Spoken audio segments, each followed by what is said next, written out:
Hello, Eddie. Good afternoon.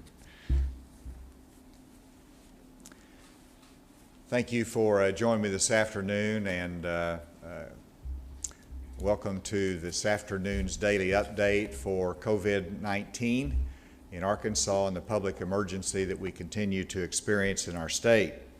I'm joined today by Secretary Nate Smith. We have a fairly heavy discussion agenda today, but I want to start with a recognition of someone who lost their life because of COVID-19. If we could flash the picture up here, Chief Petty Officer Charles Robert Thacker Jr. was on the USS Theodore Roosevelt, contracted this virus, and he was hospitalized in Guam, and he has passed away. I spoke today with his dad in Fort Smith. He's from Fort Smith, graduated from Southside High School. He is 42 years of age. He was in good health, and I just want to recognize his service to our country and express condolences to his family in a public fashion. Now let me come back to our case report. Yesterday we had 1,620 cases. We add to that 75 new cases for a total of 1,695. We've had 37 deaths, and that remains the same, steady state. And then we've had hospitalizations have gone from 85 hospitalizations to 93. And Dr. Smith will elaborate on those shortly, but I now want to go to a couple of graphs that helps describe where we are in a different fashion. These are the number of new COVID-19 cases in Arkansas, and we're, by custom, we're going to continue to do this every briefing. And you see these are new cases every day, and as you can see, we had that tall bar who had about 130 because of one of the outbreaks in the prison. It's gone down, and you can see where we are with the last column with the numbers. And if you go to the next chart is the hospitalizations that we have, and you can see where we are in our hospitalizations with about 92 that are currently hospitalized. And then another chart I wanted to show you, that this is the infection rate, which is the positive cases as a percentage of tests performed. And it also compares with other states. And so in Georgia, you see that about 24% of their cases report positive. And then in Louisiana, it's about 18% positive test results. Alabama is 12, and on, and you can see where Arkansas here is with this list of states. And so we're a positive rate of about 7 or 8% there. And so we are, I think it's another indication of where we are in terms of the spread in Arkansas, and I thought that would be instructive for everyone to see. As you all know, and I want to come back and talk about the gating criteria that the President announced yesterday. And I want to thank the White House and the President for his effort in opening up America again. And what it does for me as a governor is that rather than everyone charting their own path, there is some commonality that we can start with in the criteria that they offered.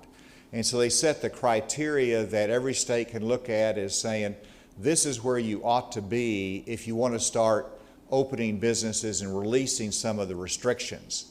And then once you meet those criteria, you can go on into phase one, where you can relax some of the closures. You can take some steps to lift some restrictions. If you continue to beat the curve and you continue to have success, you can go on into phase two and to phase three. And I think this is a good model, and I like the fact that the President said every state has the flexibility to adjust as needed for their own state. And we do have to make some adjustments as we go through that. But it is a good starting point. And so here These are the proposed state gating criteria.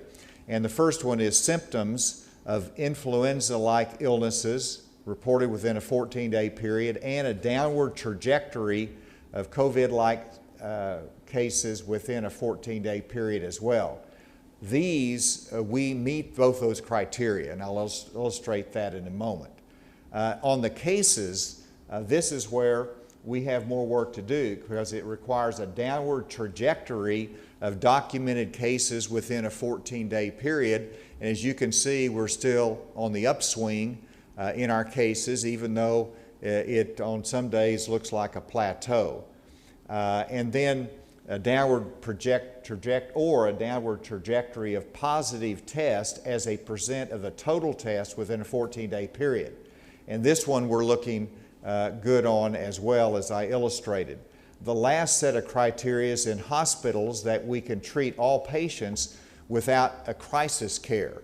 And as we've illustrated, we have fewer than 100 in hospital care because of COVID-19, and we have a capacity of 8,000. And so that's a criteria and it says with robust testing program in place, which we're increasing every day. We need to increase our capacity in that area. And so those are gating criteria that we have. We have more work to do primarily on the cases, but we're at a good position to know where we need to launch from and what we need to work on.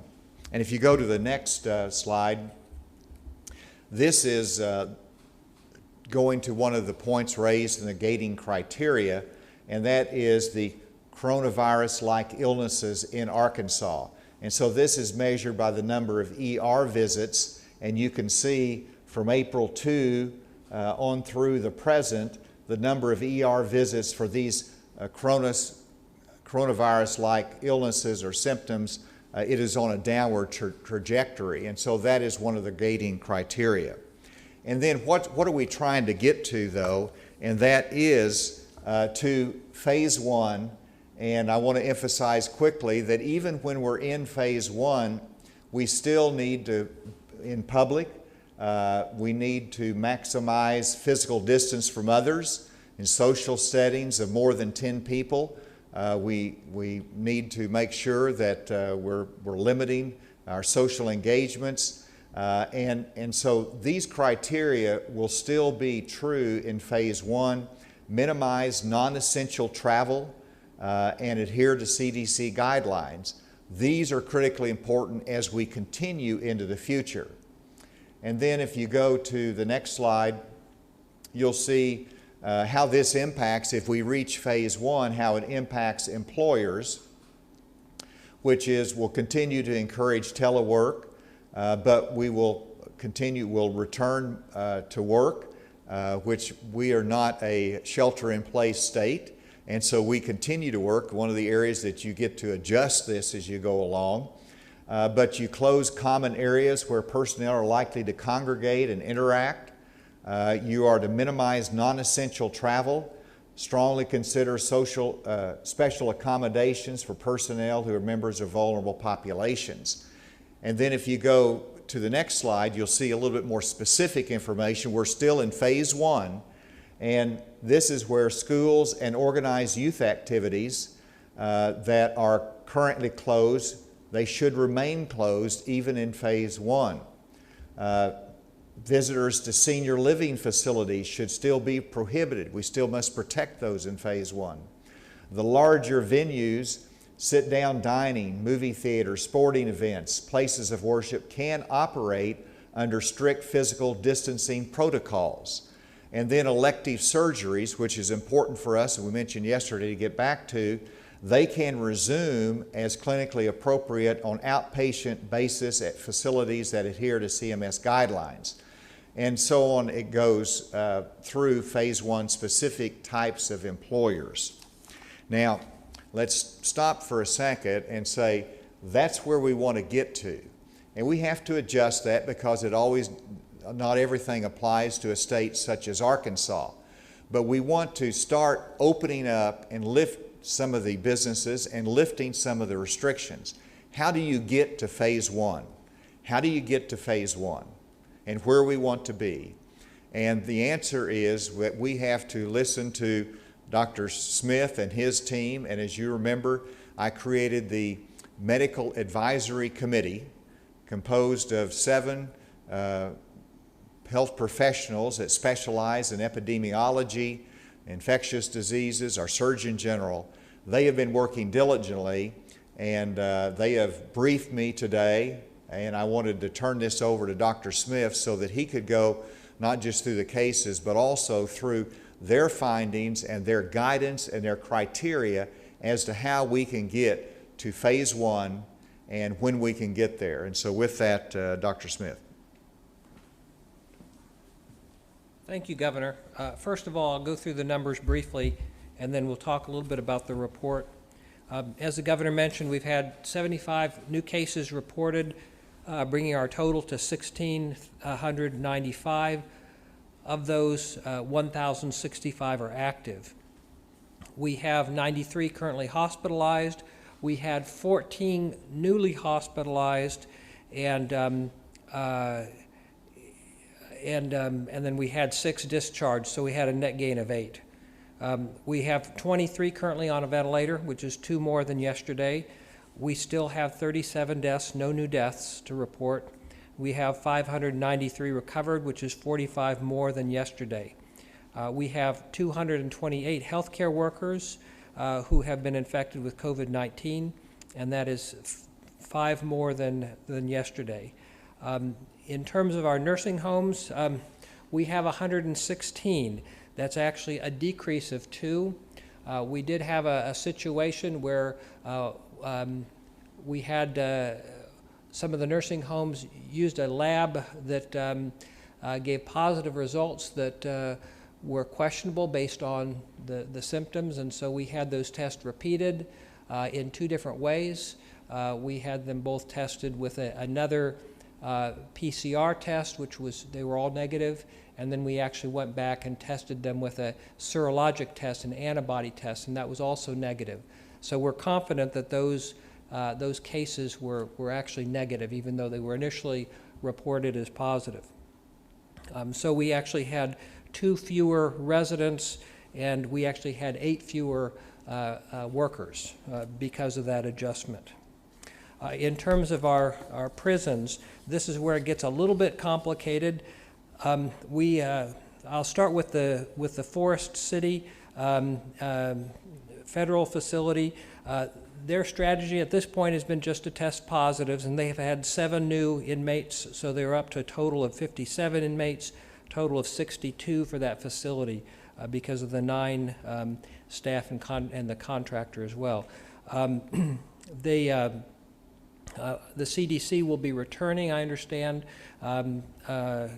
next week, and then they will develop a more comprehensive testing strategy.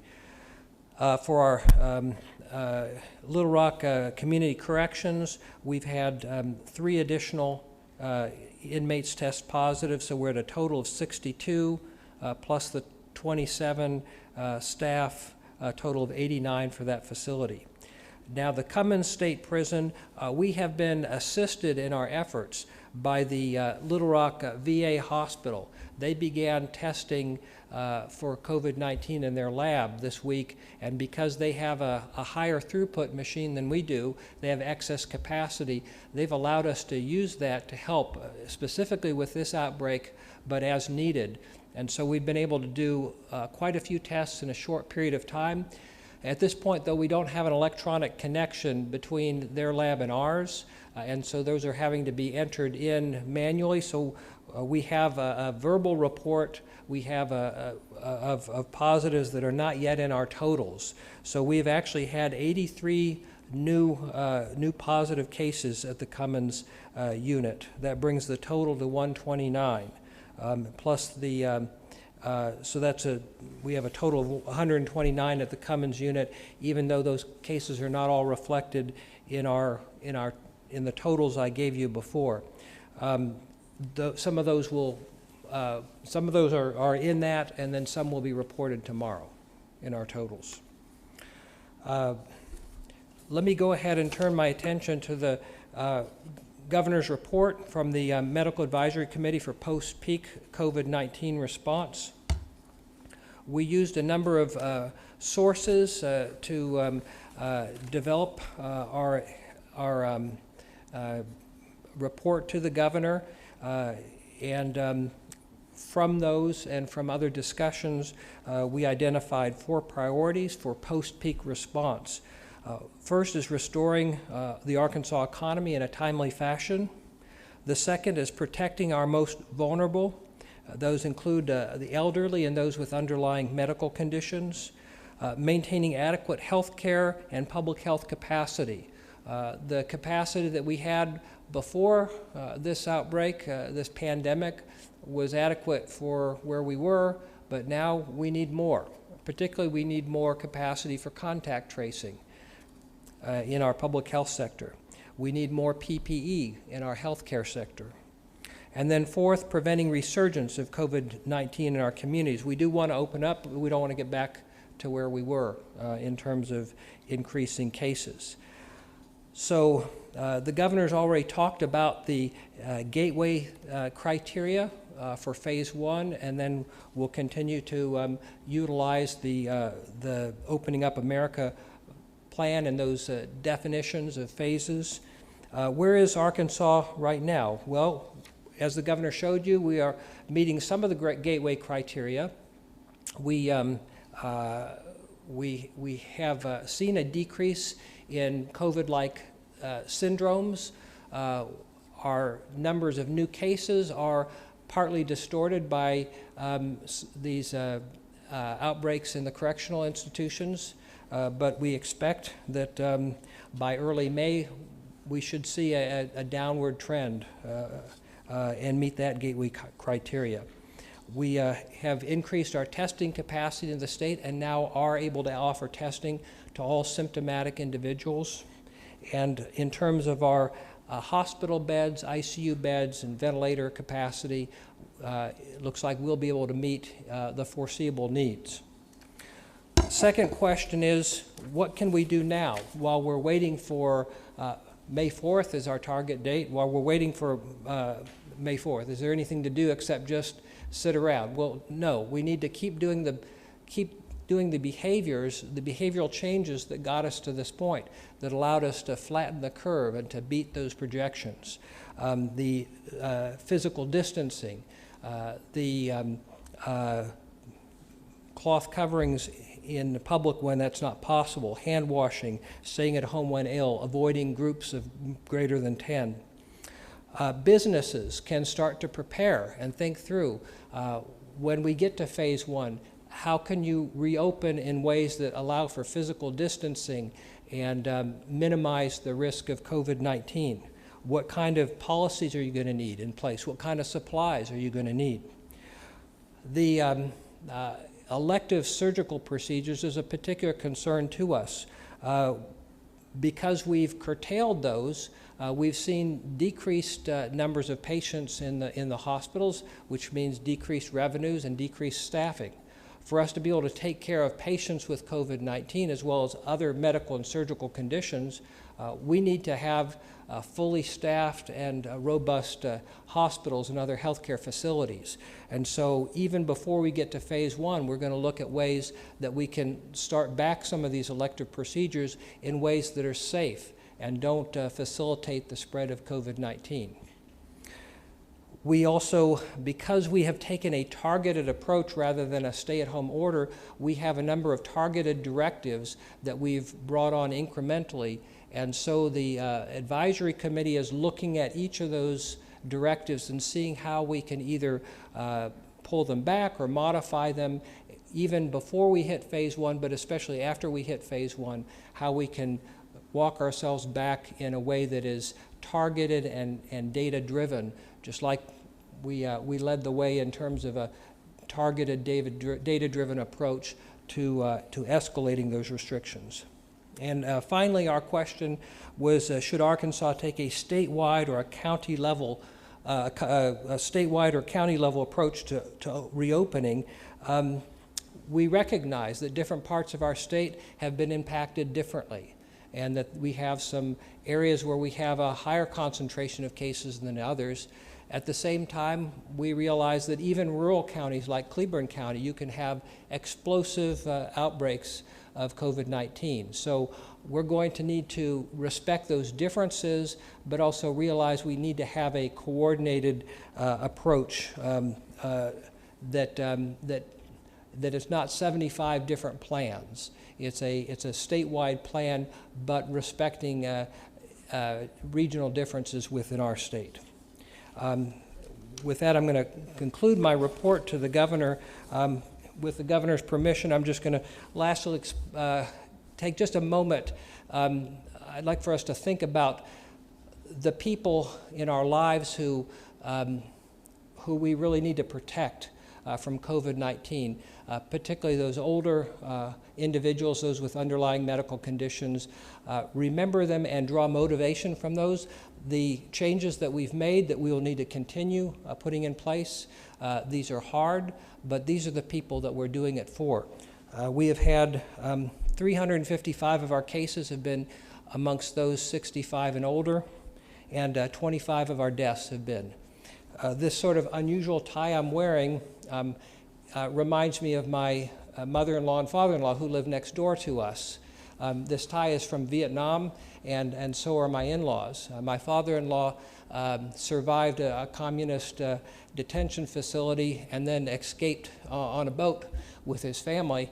When he came to the United States, he was able to put both of his children through college and medical school.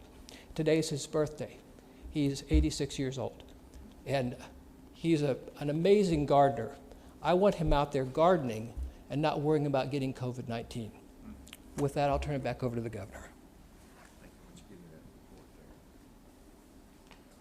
Thank you, Dr. Smith. Thank you for sharing that story of a loved one in your family. This is the Medical Advisory Committee report that I've asked for, and I'm grateful for the hard work that everyone put into that. Let me be clear that we're goal-oriented in Arkansas, and that our objective is to have May 4th as the date that we can start lifting some of the restrictions that are currently in place. To achieve that goal of May 4 and meeting the criteria that is set out to go into phase 1, we have to be able to manage the spread, to make sure that we continue to reduce that, and we need everybody's cooperation, as Dr. Smith said, in terms of the social distancing and sticking with the guidelines and not giving up and protecting one another. Wear your mask when you're out in public and you can't social distance. And we do that together over the next 2 weeks, then we'll be in a position on May 4th to say we've met that criteria. We're going to be able to have a little bit more of a normal life and start lifting the restrictions. Although we're still a long ways from a full opening that we would have whenever we get further down the road. But this is a start, and we need everybody's help to meet that goal that we've set for May 4th. With that, we're happy to turn over any questions. In the roadmap for the White House gate criteria, in addition to the gate criteria, they have a section that talks about kind of the public health readiness in terms of being able to do testing, to do contact tracing of every new positive. Is that something we would need to build up our capacity to do before we go to phase 1? We need to continue to develop that capacity. As you can see, our testing has continued to increase. We want it to be able to increase even more over the next 2 weeks. That is one criteria that is important to us. We do have, as Dr. Smith said, the capacity to follow up on testing of those that are symptomatic, and we want to be able to make sure we can do our contact tracing as well. We reported the other day that we've moved from 3 nurses originally in contact tracing to up to about 150 now. And I want Dr. Smith to know that as we look at the fall and further, we will train and put into place those that we need to accomplish the contact tracing that we need. And so we're going the right direction, all of those. Obviously, there's a little bit more work to do on each of them. With the goal being May 4th, the peak was projected this week to be on May 2nd, I believe. So how would that be possible if we don't have that 14-day decline, with the peak being on the 2nd? Well, I hope that peak comes earlier. And as you can see in some previous days, our curve has started to go down. And I think you also have to measure it from the standpoint, like we have a burst in Cummins Prison. Well, that is in a shelter-in-place environment. It is in a congregate setting, and we might have others in that. And I distinguish where we are in terms of community spread and the control broadly in our community versus simply that we might be working in the prison environment or in some other environment that is a unique circumstance. So we'll continue. There's flexibility in that, but those are some of the criteria that I would evaluate it by. Dr. Smith, did you want to add to that? Certainly, I'd like to address that in two ways. First of all, we've flattened our curve so much that to talk about a peak is challenging because it is so gradual up and it'll be so gradual down. We really won't know that we're past the peak until we're really quite far past it. So we're going to have to look at the curve with a lot of interpretation. Second, we're going to look at the curve also with and without these outbreaks that are in closed congregate settings, and that will give us more insight. And also, when we're looking at the alternate criteria, is looking at percent of tests that are positive, and we'll be looking at that over this period of time as well. Now, that's also distorted from day to day if we test a bunch of really high-risk individuals, for example, in the prison setting. But we can separate that out, and our percent positives of our tests have been steadily going down. Do you have more of an elaboration on what the governor called a burst and positives and Cummings? And you said the total numbers the total that you give didn't include all of those at Cummings? Yes, what I'm saying is we had great support from the laboratory at the Little Rock VA hospital. A lot of the test results that were done overnight were done in their lab, and those were reported back to us verbally. But since we don't have an electronic connection, all of those have to be entered in our system manually.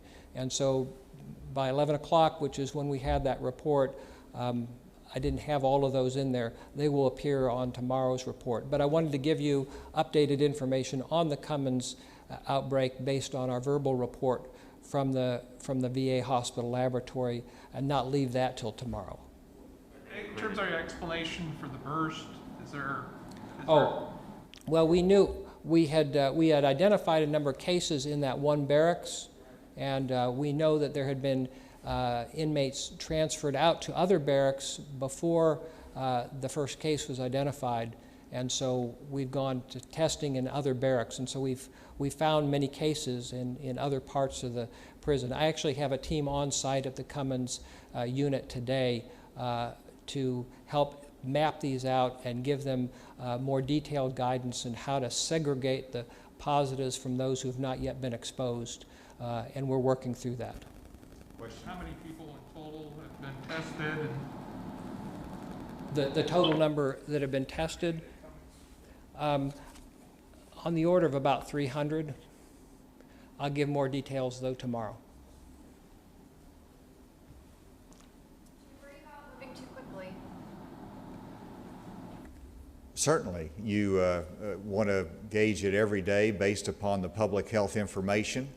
And so it's a balance. You want to, there's a limit as to how much we can live in circumstances that we don't normally live, that we restrict our movement, we restrict our social engagement, but lives are at stake. And so you worry about, you want to get it right, you want to have the right balance there. And so we set it as objective. I think as Arkansans, we can achieve that. We can start lifting some of these restrictions, but we're going to do it very carefully. And as you can see, you know, on May 4th, we're still going to have the restrictions that you can't go visit a nursing home.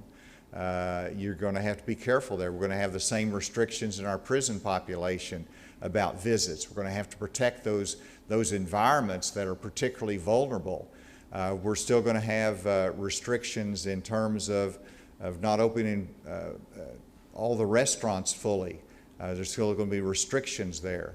And so we're going to take it a step at a time based upon the public health data. But when it comes to so many things, we think we can start based upon what we know now, set that as a goal and meet that criteria to start loosening these restrictions on May 4th. Yes, ma'am. We talk about social distancing and things to stop the spread of COVID-19, but is there a firm plan for any of these prisons, since they're not technically able to do that, to stop the spread for them? Well, you can isolate them in terms of those that have been positive, so they're not spreading it elsewhere. And then those that have tested negative, you still would isolate them because they still could have something that they could pass on. And so you put those protective measures in place in terms of the isolation, and that's what Dr. Smith has been working very hard on, and I'm sure he can give a little more detail there. Yes, as we've said before, outbreaks of COVID-19 in a congregate setting like a prison are particularly challenging. Normally, if you had a large group of people and you had a case identified, those who were exposed you would send home for home quarantine. And if any of them became symptomatic, then you would test them. That's obviously problematic in an incarcerated setting. So instead of doing that, you basically can take broadly one of two approaches. One is you can just sort of wait for people to become symptomatic and then test them, and then remove them, put them in isolation. The problem is that we know that COVID-19 can spread from people who are pre-symptomatic, who don't yet have symptoms. So that's why we've taken the approach of testing all those who are exposed, those who we identify as being infected, then we can segregate those from those who have not yet been infected. And those who have tested negative, there's a chance that they might test positive later. We separate them from those who have not been exposed at all. Let's take a question remotely. Is there a remote location question? Yes, this is Melissa Zigowitz with Channel 11. Back to the Cummins unit, I was told by the spokesperson with the Department of Corrections earlier in the week that those 43 that tested positive, most of them were asymptomatic. Is that still the case with these additional inmates that tested positive? That is correct. We are testing people who we consider to be potentially exposed, whether they have symptoms or not, and that's different than what we do outside of the prison setting for the reasons I just explained.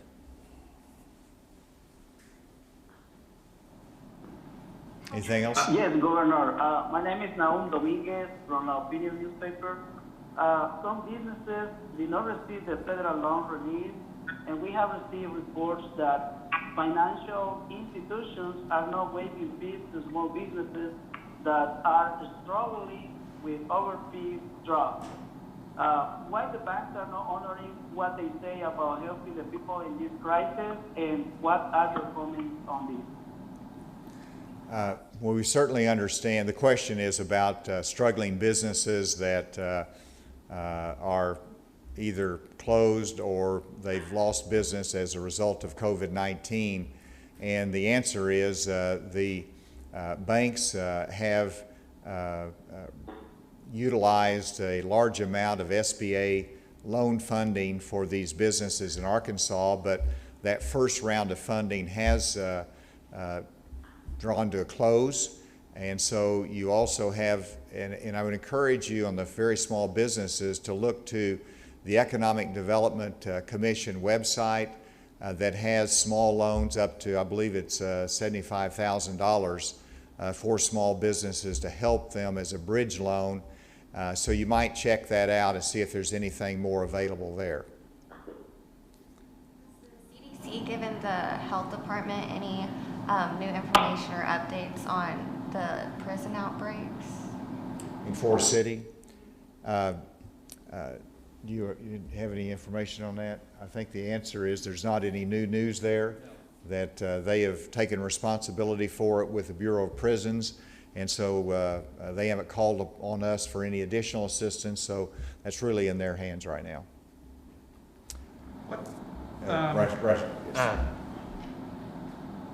One of the criteria you're going to be looking at is the overall trajectory of positive cases. But in Pulaski County, it seems like whenever I look at it, their trajectory is, going up significantly more than other counties. So if you have a situation where you're kind of basing the decision on the whole state, but you have one area where the cases are still going up, how are you going to handle that? Well, you could distinguish, but we've tried to maintain a statewide approach to it.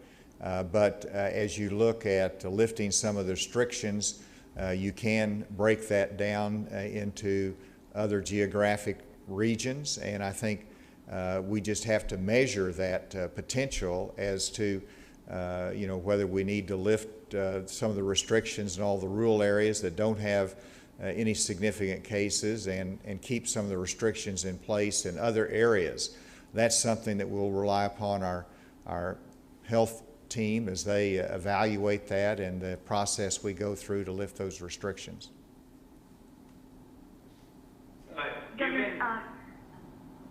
Sorry, go ahead. All right, remotely, and I'm sorry to go back to you. Go ahead. This is Drew Smith with the Times Record in Fort Smith. The fiscal session for the state legislature ended yesterday. Can you give us an update about if there were adequate cuts to the budget so that it wouldn't impact Arkansas's long-term economy? Well, there were adequate cuts in the budget to make sure we have a balanced budget. And the question was about the General Assembly and the budget that they passed. In terms of what impact those cuts will have on the long-term economy of our state, the economy is going to be impacted by the slowdown of businesses, which impact state government. But I'm very confident with a balanced budget was passed that we're going to be able to continue needed services to those citizens that need it. We are going to have to tighten our belt, just like a lot of other people in Arkansas is going to tighten their belt. But I'm confident we'll be able to work our way through this with making sure that we can provide the services that people of Arkansas need, and I don't expect it to be a drain on the economy. Mike. Surely people are asking you, what is this going to mean in the fall for Razorback football? What are you telling them? Well, I've had a visit with Hunter Yurchek this last week. We'll have more conversations as time goes on. It's the health and safety of the players as well as the fans, and making sure that they feel comfortable. I don't think right now anybody in Arkansas would feel comfortable going to a packed stadium. But I'm hopeful that whenever we get to July and August, there will be that comfort level, and that we'll also have some of the new measures in place and the accommodations that we might have to make from a health standpoint in those type of facilities. And so that all depends upon the progress we make as a state and nation, and then secondly, the partnership that the Department of Health will have with the sports teams and athletic teams across Arkansas to make sure it's going to be a safe environment for fans and players. Governor, do you have Have you given further consideration to steps to possibly do compassionate release or releases for those nearing parole? I've received a letter from legislators asking me to look at that, but more importantly, that's something that I measure. Now, you think about it in Cummins, if you can't, I think that's the worst thing that could happen from a public health standpoint, is to take someone that's in those Cummins barracks and release them out in the population, because they have tested positive there in that environment. Secondly, it is a maximum security facility, and they're there for a reason. But there's others more broadly in the prison system that I'll continue to review that based upon the need. What I want to do to make sure that if we have an outbreak or a positive in some other facility, that we're equipped to have the isolation areas and the areas to provide the health measures that are needed for the inmates. We care about them. We want them to make through this crisis the same as every other person in Arkansas that we care about. So we're continuing to look at those things, but that's not the first option we go to. Yes, and table. Sure. We have a goal to begin phase 1. Do we have goal dates for the other phases as well? Not in terms of dates. But I will have an announcement tomorrow that relate to how we can look further down the road to getting obviously to phase 3, which is what we want to be able to do. And let me emphasize that I appreciate Dr. Smith outlining some of the distinctions even on the criteria that was set and how that impacts a state that has such a flat curve. And you'll see that in each of the phases. And so to the public and to the media, don't look at each one of those phases that are very helpful to us and say that's what's going to happen in Arkansas. We were going to do it, we will do it based upon what's unique here and the response of industry and the response of the public and the public health decisions that we're advised to make. Governor, do you have a comment on Arkansas casinos starting to see significant losses in tax revenue? That's just one of the outcomes. The question was about casinos lost revenue to them, but also to the state.